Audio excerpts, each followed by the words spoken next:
देहरादून के high profile हत्याकांड रवि बडोला हत्याकांड में एसआईटी की टीम लगातार जांच कर रही है।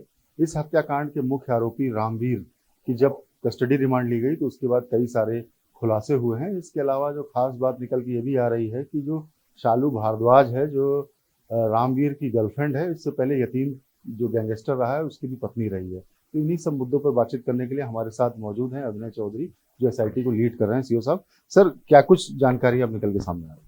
ये माननीय न्यायालय से जो इसमें मुख्य अभियुक्त है उसका एक दिन का, जो रामवीर है उसका एक दिन का पुलिस कस्टडी रिमांड लिया गया था, ताकि हम साक्ष्य को संकलित कर सकें और जो सबूत उन्होंने छिपाए थे उनको ढूंढ सकें। तो उस एक दिन के पुलिस कस्टडी रिमांड के दौरान हमें वो जो वेपन था, जो 32 बोर का देसी पिस्टल था, वो हमें बरामद हुआ है। और वो टीएचडीसी कॉलोनी पटेल नगर से बरामद हुआ है, जहाँ पे कि शालू भारद्वाज, जो कि पहले यतेंद्र चौधरी की जो वाइफ थी, उनके घर से बरामद हुआ है। तो इसी बरामदगी के बाद में शालू भारद्वाज को भी इसमें अभियुक्त बनाया गया है कि अभियुक्तों को संरक्षण देने और साक्ष्य को छिपाने की धाराएं उन पर लगी हैं, और वो लगातार फरार चल रही है और पुलिस उनका पीछा, मतलब पुलिस तलाश कर रही है लगातार। सर ये कि सालू भारद्वाज फरार है और कहाँ कहाँ उसकी तलाशी चल रही है? जैसे मैंने बताया, जैसे ही साक्ष्य मिले उनके खिलाफ में और उनके घर से बरामदगी हुई, तो तब से वो लगातार फरार चल रही हैं। और हम हर जगह जहाँ भी उनके लिंक हैं और जो उनके जिनसे बातचीत होती थी, जो करीबी लोग हैं, वहाँ लगातार जो है दबिश पुलिस द्वारा दी जा रही है और उनकी तलाश की जा रही है। सर रामवीर जो कि मास्टरमाइंड था उसको आपने रिमांड पे लिया, इसके अलावा और कितने लोगों को रिमांड पे ले रही है एसआईटी टीम और क्या कुछ इन्वेस्टिगेशन आगे बढ़ रहा है? इसमें बाकी जितने भी अभियुक्त हैं सबको रिमांड पे लिया जा चुका है और सबकी हम कस्टडी रिमांड के लिए भी हमने अप्लाई किया है। तो धीरे धीरे जैसे ही माननीय न्यायालय से वो स्वीकृत होती है तो उनसे भी पूछताछ की जाएगी और साक्ष्य संकलन उनसे भी लगातार जो है किया जाएगा।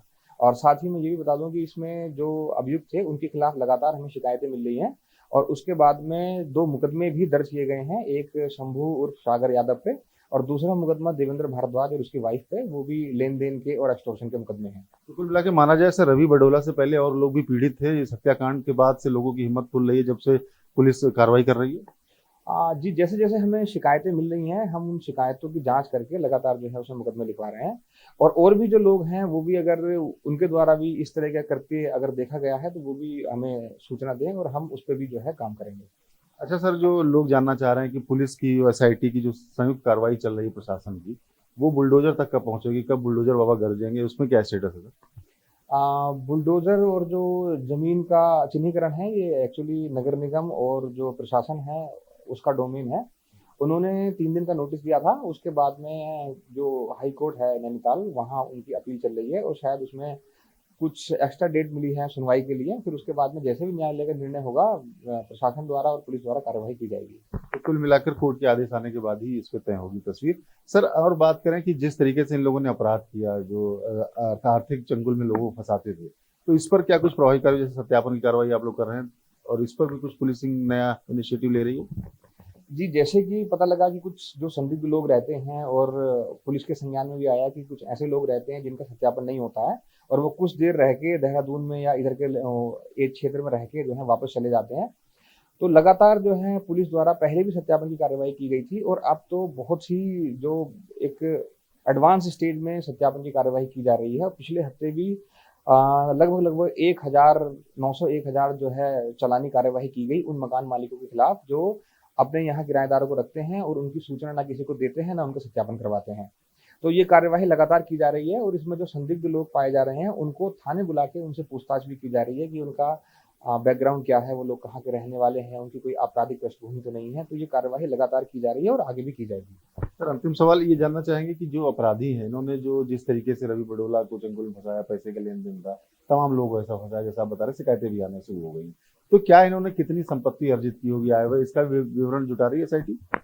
जी, इसमें बहुत जल्द गैंगस्टर का मुकदमा भी दर्ज किया जाएगा और उसी के साथ में एसआईटी द्वारा भी इनकी भूमि, जो अवैध भूमि इन्होंने अर्जित की है, अवैध संपत्ति इनके द्वारा अर्जित की है, और इनके बैंक अकाउंट के ट्रांजैक्शंस, इनका किस किस के साथ लेन देन था, कहाँ कहाँ किन किन लोगों का इसमें पैसा लगा था, ये सारे पहलुओं पर जांच की जा रही है और बहुत जल्दी जो है इसमें मुकदमा दर्ज करके इनकी संपत्ति जब्त करने की कार्यवाही की जाएगी।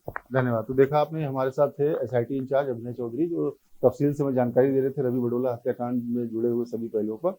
शालू भारद्वाज की भी लगातार पुलिस तलाश कर रही है और इसके अलावा जो भी इसमें 7 आरोपी हैं, जो गैंगस्टर हैं, उन पर गैंगस्टर की कार्रवाई के साथ साथ उनकी जो संपत्ति है उस पर भी एसआईटी पूरी तरीके से तफ्तीश कर रही है कि किसी तरीके से जो उनके अवैध काले कारनामों से जो उन्होंने संपत्ति अर्जित की है उस पर भी पुलिस एक प्रभावी कार्रवाई करेगी। कैमरामैन पंकज तलवार के साथ मैं रजनीश दीक्षित, देहरादून। श्रेष्ठ उत्तराखंड पर खबरों से जुड़े रहने के लिए चैनल को सब्सक्राइब और लाइक करें, बेल आइकन दबाएं और देखते रहें श्रेष्ठ उत्तराखंड।